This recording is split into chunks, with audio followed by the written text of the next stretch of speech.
दोस्तों, आज़ाद भारत के इतिहास में कई ऐसे रहस्य हैं जिनसे आज तक पर्दा नहीं उठ पाया। लेकिन एक रहस्य ऐसा भी है जिसने पिछले 7 दशकों में पूरे देश को उलझा रखा है। आज के इस वीडियो में हम तथ्यों, रिपोर्ट्स और साइंटिफिक सबूतों के आधार पर इस अनसुलझे रहस्य की गहराई में जाएंगे। इस कहानी की शुरुआत होती है 23 जनवरी 1897 से ओडिशा के कटक में।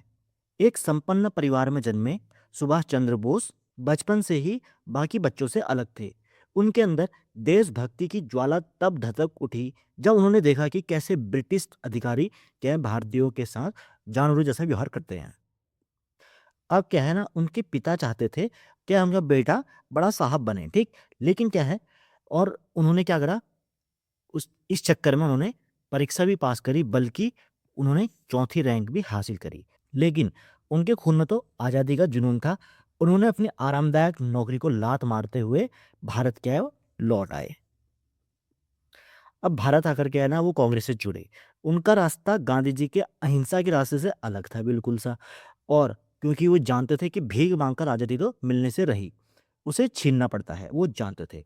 और इसी टाइम पे 1941 में उन्होंने, जब पूरा देश ब्रिटिश पहरे में था, तब सुभाष चंद्र बोस ने क्या था यार, अपनी आंखों में धूल झोंक कर भारत को छोड़ दिया।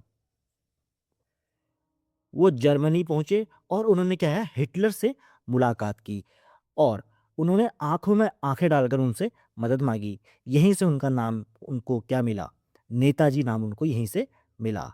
और आज़ाद हिंद फौज का वो सफ़र स्टार्ट हुआ जिसने अंग्रेजों की नींव यहाँ पे हिला डाली।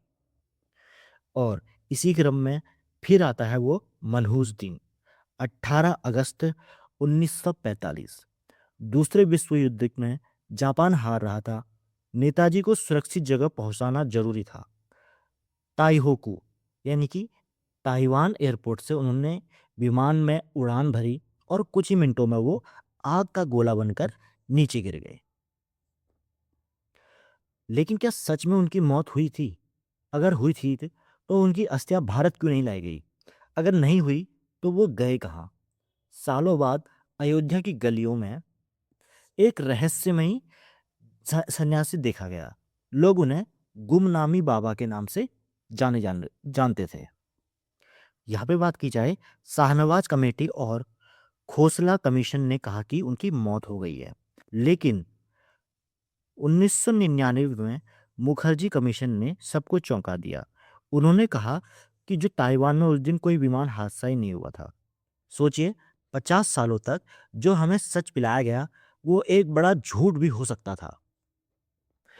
अंत में सच जानने के लिए विज्ञान का सहारा लेना पड़ा। गुमनामी बाबा के दांतों और अवशेषों का डीएनए टेस्ट हुआ कोलकाता की लैब में।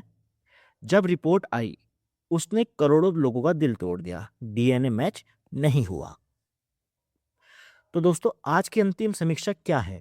क्या नेताजी उस विमान हादसे में शहीद हुए, या उन्हें रूस की जेलों में मार दिया गया, या वो गुमनामी बाबा बनकर जिए? सच शायद धूल फांक रही इन फाइलों में कहीं दफन है। लेकिन एक बात तय है, सुभाष चंद्र बोस जी मरे नहीं। वो हर उस हिंदुस्तानी के दिल में आज भी जिंदा हैं जो देश के लिए कुछ कर गुजरने का जज्बा रखते हैं। जय हिंद।